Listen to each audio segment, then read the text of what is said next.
అంటే అల్లరి నరేష్ ఆడుతూ పాడుతూ అల్లరి చిల్లరగా ఆకతాయిగా కొన్ని చోట్ల గడుసుగా కొన్ని చోట్ల గమ్మత్తుగా ఇన్ని సంవత్సరాలు సినిమాలు చేసిన తర్వాత నాంది అన్న దాంతో మీరు ఒక కొత్త జీవితానికి నటుడిగా నాంది పలికారు బేసిక్గా. ఇప్పుడు ఇలాంటి క్యారెక్టర్లు చేస్తున్నప్పుడు మీకు ఎలా అనిపిస్తుందండి? స్టిఫ్గా ఉంటుంది క్యారెక్టరు, చాలా సీరియస్గా ఏదో మూడ్లో ఉంటుంది క్యారెక్టర్ అంతసేపు. కథ ఏది అడ్రస్ కామెడీ సినిమా చేసినప్పుడు కూడా మేము చాలా సీరియస్గా ఉంటే డైలాగులు చెప్పాలండి. పంచకు మనం నవ్వేయకూడదు కదా సార్. అవును, అంటే మేము చాలా సీరియస్గా సిన్సియర్గా ఉంటూ మేము చాలా అమాయకత్వంలో కూడా కొన్ని కామెడీస్ వర్కౌట్ అవుతుంది. అవును, బాగా ఏమీ తెలియకుండా అదేంటి అంటే చాలా అంటే అమాయకంగా ఫేస్ పెట్టారండి. అవును. సో సీరియస్ అన్న దాంట్లో కామెడీ సినిమాల్లో కూడా ఏంటంటారంటే కామెడియన్స్ కామెడీ చేయరండి, అంటే వాళ్ళు నవ్వుతూ వాళ్ళు చేయరండి, ఏం చేయరు. మనం అలా సీరియస్గా చేస్తుంటాం, మనం చేసేది మీకు నవ్వు రావాలండి. ఎగ్జాక్ట్లీ, సిచ్యువేషన్ సీరియస్ గా ఉంటుంది but we can draw the comedy from that. అలాగా ఇప్పుడు కామెడీ సినిమా చూసినప్పుడు అలా అనిపిస్తుంది. ఇలాంటి సినిమాలు చూసినప్పుడు ఇదేంట్రా ఎంత భయపడుతున్నాడు, ఇలా ఇదేంట్రా బాబు ఇలా ఉన్నాడు, ఏడు ఎంత వైల్డ్గా ఉన్నాడు ఏంటి అని అనిపిస్తుంటుందండి మీకు. సో డిఫరెన్స్ ఉంటుందండి. అండ్ సార్ ఏదైనా మనం ఎప్పుడు ఒక పని చేస్తుంటే మీ రోజు మీ వైఫ్ మీకు ఒక కూర వండి పెట్టింది అనుకోండి సార్, అదే కొన్ని సంవత్సరాలు వండితే డైలీ 4వ రోజు మీకు మొహమ్మద్ అంటారు కదండి, కొంచెం డిఫరెంట్గా ఏదైనా చేయమంటారు కదా. అలాగే మనకు కూడా ఏంటంటేనండి ఇప్పుడు ఎక్కువ కామెడీ సినిమాలు చేస్తున్నాం కాబట్టి దాని తర్వాత నాకు అనిపించిందండి, నాంది తర్వాత నాకు అంటే మహర్షి తర్వాత అనిపించిందండి. అంటే అప్పటి వరకు చిన్న భయం ఉండేదండి, ఎందుకంటే చాలా సీరియస్ కథలు వచ్చిన ప్రొడ్యూసర్స్ చెప్పినా కూడా సార్ ఇప్పుడు మీ మీద ఓన్లీ కామెడీ అయితేనే కొంటారు సార్, డిస్ట్రిబ్యూటర్స్ సీరియస్ సినిమాలు అయితే కొనరండి, మాకు చిన్న ప్రెషర్ ఉంటుంది కదా సార్. 100%. సో అంటే మన వెళ్ళి లేదండి సీరియస్గా ఉంటుందండి అతను మళ్ళీ ఇన్వెస్ట్ చేయమని చెప్పలేమండి. సో నేను అదే అనుకున్నాను, మహర్షి తర్వాత నేను have to prove my self. అంటే అందరూ ఇది కాదనుకుంటున్నారు కాబట్టి ఫస్ట్ నన్ను నేను మార్చుకోవాలి, అంటే నన్ను నేను నమ్మకోవాలి, దాని తర్వాత అప్పుడు వాళ్ళు నమ్ముతారు అని ఒక 9 months బ్రేక్ తీసుకుని అప్పుడు నాకు వచ్చి మన విజయ్ కనకమండలి గారు కథ చెప్పారండి. ఆ సినిమాకి డైరెక్టర్ కొత్త, ప్రొడ్యూసర్ కొత్త, సో చిన్న బడ్జెట్, అంటే ఎలా చేస్తారో తెలియదు. కోవిడ్లో రిలీజ్ అయింది, 50% ఓపెనింగ్స్ అంటే 55% ఆక్యుపెన్సీ అండి, దాని నుంచి రాకూడదని అప్పుడు గవర్నమెంట్ రూల్ పెట్టింది. దాంట్లో నిలబడి హిట్ కొడతాం అన్నదప్పుడు ఒక చిన్న కాన్ఫిడెన్స్ వచ్చిందండి. ఓకే, నేను కామెడీనే కాదు, సీరియస్ రోల్స్ చేసినా జనాలు చూస్తారు. సో మా డిస్ట్రిబ్యూటర్స్ కానివ్వండి, మా ప్రొడ్యూసర్స్ కానివ్వండి, అక్కడ నమ్మకం రావాలి కదా సార్, ఆ నమ్మకం క్రియేట్ చేసుకోవాలి మనం. కరెక్ట్.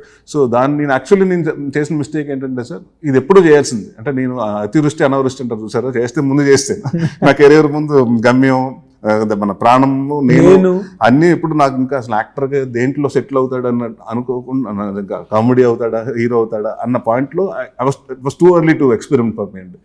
దాని తర్వాత గమ్యం శంభో చేసిన తర్వాత నేను ఆ షుడ్ హావ్ మేనేజ్డ్ అండి, అంటే అటు సీరియస్ సినిమాలు కామెడీ సినిమాలు మేనేజ్ చేసుకుంటూ వెళ్ళాల్సిందండి. ఎందుకు చేయలేదు మరి? అందుకు అదేనండి, మనకి వచ్చేటప్పుడు వరుస కామెడీ సినిమాలు ఆడుతూ ఉండే ప్రతి వాళ్ళు రావటం వచ్చినప్పుడు డిస్ట్రిబ్యూటర్స్ అందరూ ఏమంటే మీరు కామెడీ తప్ప ఇంకేం వద్దు, కామెడీ చేయండి. సో మన చుట్టుపక్కల చెప్పే వాళ్ళన్నీ చెప్తుంటే కామెడీ తప్ప నువ్వు దేనికి వద్దు, నువ్వు ఎక్స్పెరిమెంట్ వద్దు, సీరియస్గా ప్రయత్నాలు చేయొద్దు, ఓన్లీ కామెడీగా చేయి, నీ కామెడీ అయితే ఇష్టపడుతున్నారు జనాలు, నీ కామెడీ చూడటానికి వస్తున్నారు జనాలని. So it was like okay అదే ఉంటుంది అని నాకు తెలియకుండా నా చుట్టూ నేనే బాక్స్ వేసేసుకున్నాను, పంజరం కట్టేసుకున్నాను. ఆ పంజరాన్ని నుంచి నేను బయటకు రావడానికి కొన్ని సంవత్సరాలు పట్టింది. మహర్షి బయటకు వచ్చిందండి, ఆ పంజరం నుంచి బయటకు వదిలేస్తున్నాను. ఇప్పుడు అదేనండి, ఇదివరకు కూడా ఏంటంటేనండి అసలు యాక్టర్గా అన్ని చేయాలనుకుంటాం. చాలా మంది వచ్చి మీ కామెడీ సినిమా బాగుంటాయి సార్, మీ కామెడీ బాగుంటుంది అంటారు, కానీ మీరు కామెడీ సినిమాలో బాగా యాక్ట్ చేసామని చెప్పరు. ఎప్పుడండి లాస్ట్ టైం ఎప్పుడండి ఒక నటుడికి కామెడీ హీరోకి ఎప్పుడండి అవార్డు వచ్చింది చెప్పండి? మనకి ఎందుకో తెలియకుండా కామెడీ అంటే కామెడీ అంటే ఏదో బి గ్రేడ్ ఫిల్మ్ అలాగా చిన్నప్పుడు అంటే అలాగే ఉండేదండి మేకింగ్. ఐ థింక్ నవ్వు ఇప్పుడు కొంచెం మారిందండి, ఎందుకంటే కామెడీకి మళ్ళీ ఇంపార్టెన్స్ పెరిగిందండి ఈ మధ్యకాలంలో. మొన్న సినిమాలు కానివ్వండి, సంక్రాంతికి వస్తున్నాను, అది చూస్తే నాకు అర్థమైందండి ఫ్యామిలీస్ ఆర్ సో ఈగర్ అండి. అండ్ దాని తర్వాత నేను కూడా అంటే నేను కథలు పెట్టినాను సార్, అంటే ప్రతి 10 సంవత్సరాలకి మారిపోతుంది సార్. ఇదివరకు లాగా ఇప్పుడు ప్రాసల మీద రైటింగ్ రాసిన, కౌంటర్ టు కౌంటర్ డైలాగులు రాసిన, స్పూఫుల్ చేసిన చూడలేదండి. ఎందుకంటే మనం స్పూఫుల్ మనకంటే ముందు వాళ్ళు పెట్టేస్తున్నారు, ఇన్స్టాగ్రామ్ పేజ్లో పెట్టేస్తున్నారు. మార్నింగ్ మనం ఒకటి కంటెంట్ రిలీజ్ చేస్తుంటే మధ్యాహ్నానికి నా దాని మీద స్పూఫ్లు వేసేస్తున్నారండి, అలా ఉన్నారు. సో ఈ టైంలో మనం ఆర్గానిక్గా ఉండాలంటే కొన్ని అంటే డబుల్ మీనింగ్ లేకుండా చాలా ఫ్యామిలీస్కి ఎస్పెషల్లీ కామెడీ మిస్ అవుతున్నారండి. అందుకనే నేను పట్టుబట్టి ఈ మధ్యకాలంలో చాలా మందికి ఏంటంటే నరేష్ ఇంకా కామెడీ సినిమాలు చేయడానికి ఒక అపోహలో కూడా వెళ్ళిపోయారండి. సో అది కాదండి, నేను కామెడీ కథలు వింటున్నాను, బట్ నాకు ఎక్సైట్ అవ్వట్లేదు. ఇప్పుడు 12 రైల్వే కాలనీ తర్వాత ఆల్కహాల్ ఉందండి, ఆల్కహాల్ తర్వాత 2 సినిమాలు కామెడీ సినిమాలు అండి. మళ్ళీ మీరు పాత నరేషన్ వింటేజ్ నరేషన్ చూస్తారు. అంటే అంటే నాకు కూడా ఉంది కదండి, ఎందుకంటే 5 సంవత్సరాల నుంచి నేను కొంచెం సీరియస్ సినిమాలు చేస్తాను. ఇప్పుడు మళ్ళీ నాకు యాజ్ అన్ యాక్టర్ గా మళ్ళీ I just wanted to do different kind of film. అది మహేష్ బాబు కూడా ఎక్కడో అన్నట్టు నేను చదివాను, ఇది మార్చి తర్వాత స్టిఫ్ క్యారెక్టర్లు అయిపోతున్నాయి, ఈజీగా డైలాగులు చెప్పుకునేవి. ఇప్పుడు సర్లేర్ని కబురు సినిమాలో ఆ ట్రైన్ ఎపిసోడ్స్ అన్ని కూడా Mahesh is at his best is చాలా ఈజీగా చేసి, అది మీకు బాగా రిలీఫ్. ఒక 2 సినిమాలు సీరియస్ సినిమాలు చేసిన ఒక్కటి ఎంటర్టైనింగ్ చేస్తే మీకు ఒక చిన్న ఫ్లెక్సిబిలిటీ ఉంటుందేమో. లేదండి, ఒక పాయింట్ ఆఫ్ టైంలో ఆడియన్స్ టువర్డ్స్ కామెడీ ఫిల్మ్స్ తగ్గినాయండి. దాని తర్వాత మళ్ళీ కోవిడ్ రావటం, కోవిడ్ తర్వాత అన్ని సీరియస్ సినిమాలు అయిపోవటం, రక్తపాతాలు, ఏ సినిమాలు చూస్తున్నా బ్లడ్ షెడ్స్, భారీ ఫైట్లు, లార్జర్ దెన్ లైఫ్ని చూసేసిన తర్వాత అండి ఇప్పుడు ఆడియన్స్కి ఏంటంటే ఆర్గానిక్గా కామెడీ. అంటే ఇప్పుడు ఒక లవ్ స్టోరీ సినిమా తీసాం అనుకోండి సార్, మీరు మీ ఫ్రెండ్ మనం జనరల్గా చెప్తుంది ఏంటంటే ఒక కాలేజ్ కుర్రోళ్ళు అనుకోండి, కాలేజ్ ఎగ్గొట్టి వచ్చి సినిమాకి చూస్తారు. బట్ ఇలాంటి సినిమా ఇప్పుడు కామెడీ సినిమా వస్తుంటానండి 4 టికెట్లు అండి ఫ్యామిలీ వస్తాయి, అంటే అలా ఉంటుందండి. సో ఫ్యామిలీస్ మనకు థియేటర్కి రావట్లేదు అని మన సీరియస్ సినిమాలు చేసేసి బ్లడ్ షెడ్లు చేస్తుంటే, బ్లడ్ షెడ్లు ఎవరు ఇష్టపడరు కదా, పిల్లలతో చూడాలనుకుని అనుకోరు. సో వాళ్ళందరికీ ఏంటంటే సరదాగా రావాలి, నవ్వుకుంటూ రావాలంటే ఎంటర్టైన్మెంట్ సినిమాలు కండి. సో డెఫినెట్గా మళ్ళీ కామెడీకి మళ్ళీ టైం వచ్చిందండి ఇప్పుడు. ఓకే, ప్రయారిటీ ఇస్తున్నారు మళ్ళీ అందరూ. మేకర్స్ కాడి నుంచి అంటే అదే చెప్తున్నాను కదండి, ఒక బూస్ట్ వస్తుంది కదండి. మొన్న సంక్రాంతికి వస్తున్న తర్వాత చాలా మంది అండి కామెడీ చేయండి సార్, కామెడీ బాగుంటుంది, మళ్ళీ కామెడీ సినిమాలు చేద్దాం ఇప్పుడు అంటే నాతోటి కాదండి, ఇన్ జనరల్ గా కూడా కొంచెం కామెడీ సినిమాకి మళ్ళీ ఊపు అందుకుంది. అంటే స్పేస్ క్రియేట్ అయింది, మళ్ళీ స్పేస్ వచ్చింది. ఓకే దీనికి ఇంట్రెస్ట్ ఉన్నారు, ఆడియన్స్ దీనికోసం వెయిట్ చేస్తున్నారు అన్నది ఒకటి క్లియర్ వచ్చిందండి, సంకేతం వచ్చింది అందరికి ఇండస్ట్రీకి. ఎగ్జాక్ట్లీ. ఇప్పుడు తెలంగాణ యాస చెప్పని హీరో లేడు అసలు ఇండస్ట్రీలో ఈ రోజు. మనకి అన్ని మహేష్ బాబు గారు చేశాడు, తర్వాత ఏమో జూనియర్ ఎన్టీఆర్ గారు చేశాడు, అందరూ ప్రతి వాళ్ళు చేశారు, మీరే లేటు.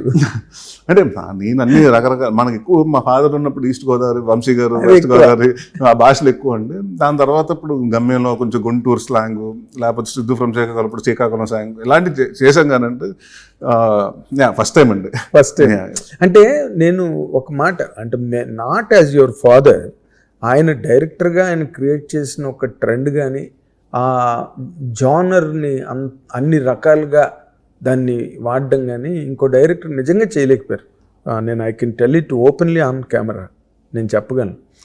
ఆయన లేని లోటు సినిమా ఇండస్ట్రీలో ఆ లోటుని మీరు ఎట్లాగా చూస్తున్నారు నరేష్ గారు? ఏమన్నా ఇప్పుడు ఐ డోంట్ నో అండి, ఇప్పుడు నిజంగా ఫాదర్ పెట్టుకుంటే సక్సెస్ఫుల్ ఫెయిలియర్ ఆయనే చూశారు కదా సార్. అయ్యో చాలా బాగుంది. ముందు అంటే ఒకప్పుడు వరుసగా 22-30 కార్లు ఉండేయండి ఇంటి ముందు. ఒక పాయింట్కి వచ్చేటప్పుడు వరుసగా ఫ్లాప్లు వచ్చేటప్పుడు ఒక కారు కూడా రాలేదు. అప్పుడు దాని మీద అప్పుడు ఆయనే ఇంకా ఈ సినిమా బ్యానర్ని పెట్టి మళ్ళీ ఆయన ప్రూవ్ చేసుకోవాలి, చాలా బాగుందని పెడితే అప్పుడు సినిమా అందరు తిట్టారు, నువ్వు సినిమాకి నువ్వే చాలా బాగుందని పేరు పెట్టేసుకుంటున్నావా, మేము చూసి చెప్పాలి కదండి. సో ఆయన ఆల్వేస్ అంటే ఆయన దగ్గర నుంచి నేర్చుకున్నాను, చాలా నేర్చుకున్నానండి. ఎస్పెషలీ వెన్ హిట్లు ఉన్నప్పుడు వేరండి, ఫ్లాప్లు ఉన్నప్పుడు మనం ఇదైపోకూడదు, డిప్రెషన్లోకి వెళ్ళిపోయి లేకపోతే ఇదైపోకూడదు.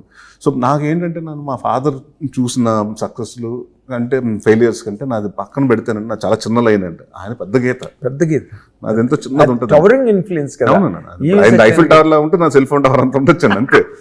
సో బట్ అది చెప్తానండి. సో మనకేమవుతుందంటే ఎక్స్పీరియన్సెస్ చిన్నప్పటి నుంచి చూస్తున్నాం కాబట్టి సక్సెస్ ఉంటే ఏంటి, సక్సెస్ లేకపోతే ఏంటి, value success, what value success gets it, what value success takes it. ఇది సార్ ఇక్కడ వాళ్ళని ఎవరిని తప్పు పెట్టండి సార్, నేను ప్రొడ్యూసర్స్ నన్ను ఇంకొకరు నన్ను, ఎందుకంటే ఇట్స్ మ్యాటర్ ఆఫ్ డబ్బు పెట్టి సినిమా చేస్తున్నాం, రెవెన్యూ మ్యాటర్స్. అవునండి, ఇప్పుడు 10 రూపాయలు పెడుతున్నాం అంటే ఓకే 9 రూపాయలు వస్తే పర్లేదు, ఒక రూపాయి పోతే నేను ఆ రిస్క్ తీసుకుంటాను అని ప్రొడ్యూసర్స్ ఉండొచ్చు. 9 రూపాయలు నేను రిస్క్ చేస్తాను ఏ ప్రొడ్యూసర్ ఉండరండి. సో ఇప్పుడు అది సక్సెస్ అన్నది ఫెయిలియర్స్ అన్నది ప్రతి ఒక్కరికండి, రైట్ ఫ్రమ్ అమితాబ్ బచ్చన్ గారు కానీ మీరు చూసుకుంటారండి, అందరూ ఒక అప్స్ వస్తుందండి, ఒక పాయింట్ ఆఫ్ టైంలో డౌన్ కూడా వస్తుంది. I think it's like everyone's life is that. నా కెరీర్ 2002లో స్టార్ట్ చేశాను, జమ్మని పైకి వెళ్ళి 2013-14 అలా కింద పడిందండి, మళ్ళీ 19కి బాగా డ్రాప్ అయిపోయింది, మళ్ళీ అక్కడి నుంచి have to come back Maharshi నుంచి మళ్ళీ స్లోగా మళ్ళీ పెంచుకుంటూ వస్తున్నానండి. So I think that's all life and every day is not our day. Hit TV app, ఇందులో short news, live news, entertainment shows, movies, digital magazines తో పాటు మీ జిల్లా వార్తలను కూడా ఫ్రీగా చూడొచ్చు. ఇంకెందుకు ఆలస్యం, వెంటనే హిట్ టీవీ యాప్ ని డౌన్లోడ్ చేసుకుని ఫ్రీగా ఎంటర్టైన్మెంట్ పొందండి. Hit TV app. Hit TV app please download Hit TV app. Hit TV యాప్ని ఫ్రీగా డౌన్లోడ్ చేసుకొని ఎంజాయ్ చేయండి. మీకు నచ్చిన ఎంటర్టైన్మెంట్ కోసం హిట్ టీవీ యాప్ ని ఫ్రీగా డౌన్లోడ్ చేసుకుని ఎంజాయ్ చేయండి. హిట్ టీవీ యాప్ని డౌన్లోడ్ చేసుకుని ఆస్వాదించండి, ఆశీర్వదించండి. ఇంతమంది సెలబ్రిటీలు హిట్ టీవీ యాప్ ని డౌన్లోడ్ చేసుకోండి అని చెప్తున్నారంటే ఎంత మంచి యాప్ ఆలోచించండి. అమెరికా అమెరికా అమెరికా అమెరికాలో చదవాలనుకునే వాళ్ళకి విశ్వసనీయమైన పేరు మన శౌర్య కన్సల్టెన్సీ. UK లో 1 year masters. UK లో 1 year masters. 2 years work permit up to 5 years visa. Contact Saurya Consultancy.